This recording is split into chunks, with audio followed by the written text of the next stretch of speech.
Apalagi dengan Bu Reno, kita akan belajar tentang alat gerak dan fungsinya pada hewan dan manusia. Pembelajaran ini ada di kelas 5, tema 1 untuk pembelajaran 1. Kita simak ya, tentang alat gerak hewan dan manusia.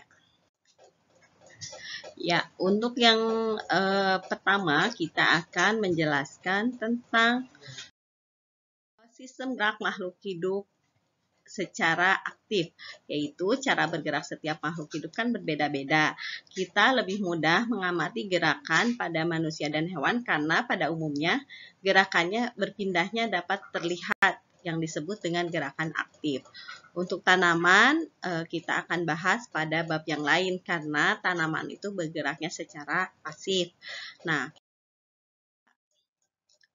sistem gerak makhluk hidup kita bagi menjadi dua dulu ya, manusia dan hewan. Karena manusia cenderung nanti sama semuanya jenisnya, sedangkan hewan kita akan kelompokkan menjadi hewan vertebrata dan avertebrata. Nah, untuk selanjutnya kita bahas dulu sistem gerak pada manusia ya. Untuk sistem gerak pada manusia membutuhkan dua jenis alat gerak. Yang pertama tulang, yang kedua otot.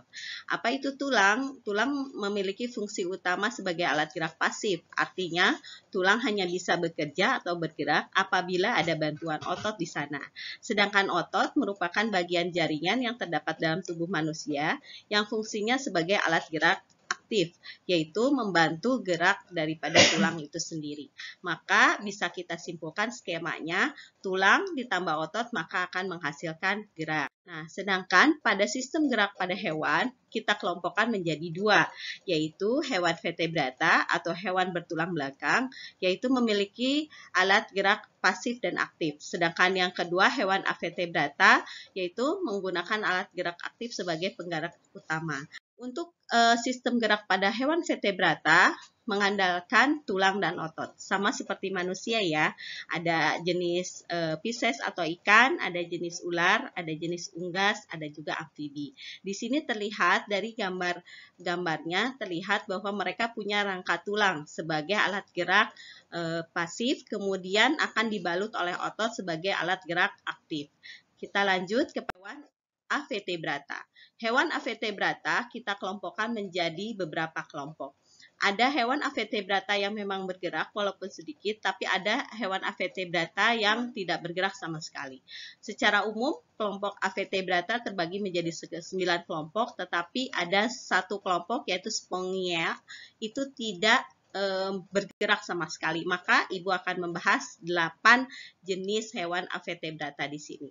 Yang pertama adalah porifera, yaitu hewan yang berfori. Kita lihat hewan ini seperti gambar di sini, Ibu tandain ya. Nah, ini adalah porifera. Adanya di laut. Kemudian hewan ini dapat berpindah tempat dengan menggeserkan tubuhnya. Ada pula beberapa hewan porifera yang tidak bergerak sama sekali. Tetapi masih dikategorikan dia mempunyai sistem gerak. Yang kedua untuk kelas protozoa.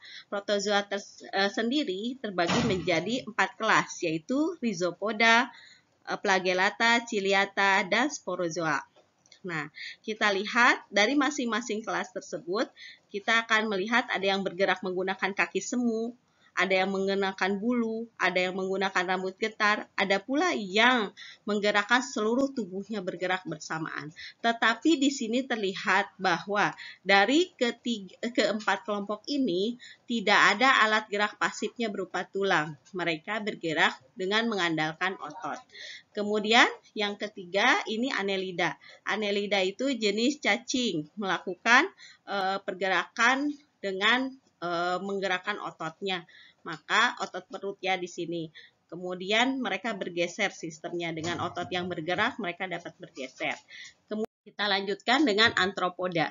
Arthropoda itu yang memiliki ruas-ruas, tubuhnya bersegmen, mereka bergerak menggunakan kaki ya pada ruas-ruas tubuh mereka. Walaupun tidak bertulang, tetapi dengan adanya ruas-ruas maka dapat menopang sistem gerak mereka. Kemudian yang berikutnya Molluska. Molluska dibagi menjadi 3 kelompok, yaitu Gastropoda, Cephalopoda, dan Pelycipoda.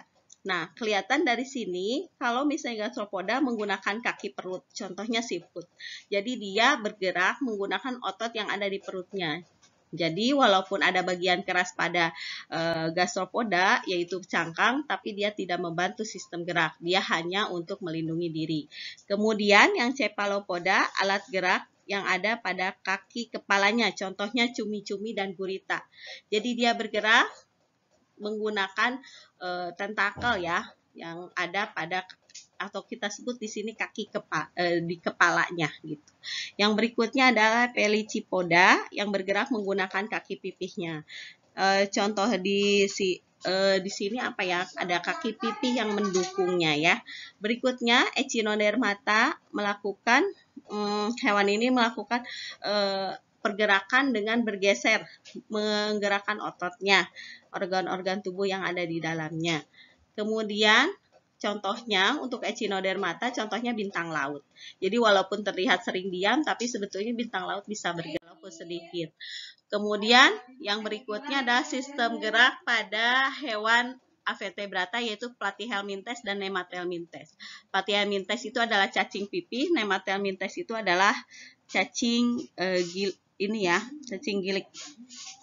Nah, dari sini terlihat bahwa pergerakan mereka menggunakan otot-otot yang ada di tubuhnya. Jadi, kita dapat simpulkan bahwa untuk hewan dan manusia semuanya cenderung hampir sebagian besar memiliki sistem gerak pada tubuhnya. Dan yang jadi utama adalah sistem gerak aktif yaitu otot yang ada pada dirinya, kemudian sistem gerak aktif ada juga yang memiliki, ada juga yang tidak memiliki ya.